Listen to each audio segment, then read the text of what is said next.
It's Monday, July 20, and this is your Barbados Today Evening News Update.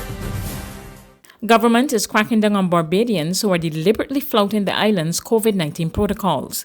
There has been growing concern that too many people are no longer wearing face masks or adhering to social distancing, especially at events. And this evening, COVID-19 czar Richard Carter appeared on the state-owned Caribbean Broadcasting Corporation and issued a final warning. From tomorrow, bars, restaurants, nightclubs, and other places of entertainment that fail to rigorously observe the protocols will be closed down. Public transport vehicles that fail to observe the protocols for wearing face masks by drivers, conductors, and passengers will be pulled off the road. Supermarkets and shops that breach the protocols will be closed. Vendors in public markets selling fruit, vegetables, or fish who fail to observe the protocols will be closed down. These businesses, these operations, if they are observed in breach of those protocols by the COVID-19 monitoring unit, will be closed. So effectively, the concern is that here we are, almost on the eve of the observation of the Day of National Significance, where large numbers of Barbadians gave their lives for us to enjoy the quality of life that we do. And we have persons who are prepared to jettison all of that, to put ourselves at risk, to roll back all of those gains by not observing the simple protocols that are there in law. Meanwhile, a 10-year-old boy is the latest COVID-19 positive patient in Barbados. The child, a Barbadian, was among 125 passengers who arrived at the Grantley Adams International Airport yesterday on an Air Canada flight. He was the only positive case among the 69 persons on the aircraft who were tested for the viral illness. The other passengers carried validated negative COVID-19 PCR tests.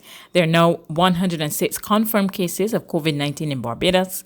91 people have recovered, 8 are in isolation, and 7 have died. Today, the People's Party for Democracy warned that the government will only be able to protect Barbadians from COVID-19 if it enforces what it calls laser-like stringent policies. At a news conference today, the party spokesman on health, Paul Gibson, agreed that while commercial flights must resume, stronger measures are needed to protect Barbadians or the country is at risk for a second shutdown. Testing 72 hours before arrival, though it helps to ease the pressure in the arrival hall, it creates opportunities for COVID-infected patients or asymptomatic carriers to find their way into the country and allow for the spread of this life-threatening virus to get into our country and into our communities. We also endorse the long-stay visitor 12-month stamp. However, if persons are being offered this, they too should be quarantined for at least 14 days. As required by most thought leaders in the space of COVID management.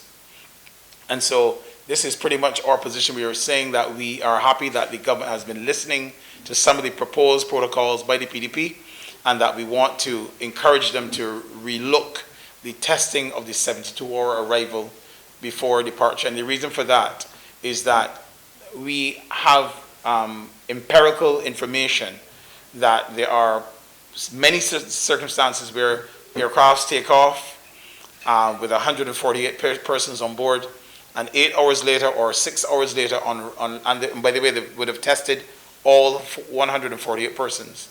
And on landing, they realized that the 148 persons who were all COVID-free before, when the aircraft landed, that 12 persons on that aircraft were actually positive.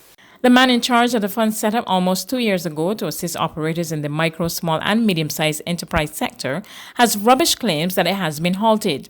General Manager of the Trust Loan Fund, Jerry Amos, told Barbados Today the slowdown in disbursement in recent times was due to the fund being more strategic, as it offers more emergency loans to help businesses stay afloat. He was responding to recent claims by the Democratic Labour Party spokesman on small business Ryan Walters that the fund had been halted. Our repayment is $150 per month. And if you really think about it, if you think how many repayments we will have to get in order to finance a $5,000 loan, you just do the math. You should immediately get the math done at $150 per client, and we have to then do a loan of $5,000. So we are lucky to recover, but remember that we in our position trying to help the businesses, we have done a 3-month moratorium. So we've gone through 3 months without collecting any payments at all. So those things must be recognized when we start to speak. Right? But Right now we do have over 3,000 clients, and we are doing applications based on the data I gave you earlier. Amos also maintained that the fund was still in good financial standing and is currently focused on keeping its clients in business. There are businesses that would have suffered during the COVID period. We have identified those who would need immediate help, and we're trying to prioritize those businesses.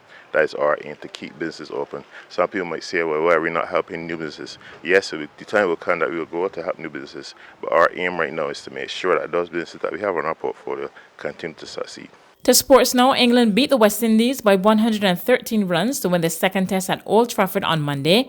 The West Indies, who set a nominal 312 to win, were bowled out for 198 on the fifth and final day as England levelled the three-match series at 1-1 with its score of 469 for 9 declared.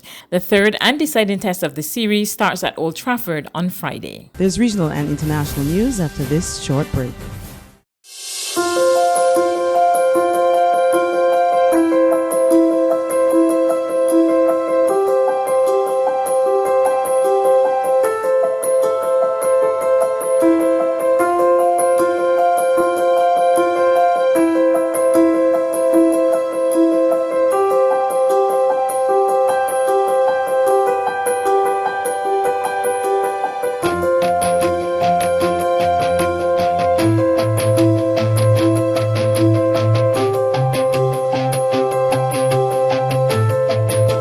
Barbados Today, news you can trust.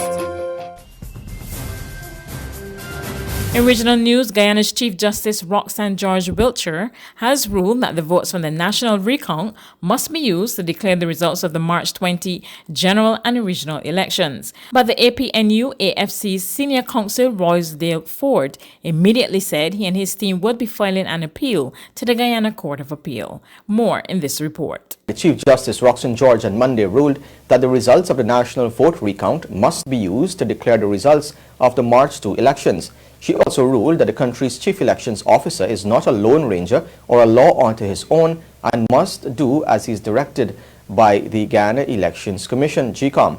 The ruling means that the chief elections officer, Keith Lowenfield, must prepare a report of the national vote recount that accurately represents a victory for the PPP and not APNU-AFC, as he had done before, using figures that were deemed to be fraudulent. The Chief Justice found that the national vote recount overtook the original vote count, and so any declarations made before were correctly set aside by Justice Claudette Singh, the chair of GECOM. The Chief Election Officer shall, notwithstanding anything in any written law, be subject to the direction and control of the Commission. The fact remains that the circumstances surrounding the declaration of the results of the March 2, 2020 elections are contextual.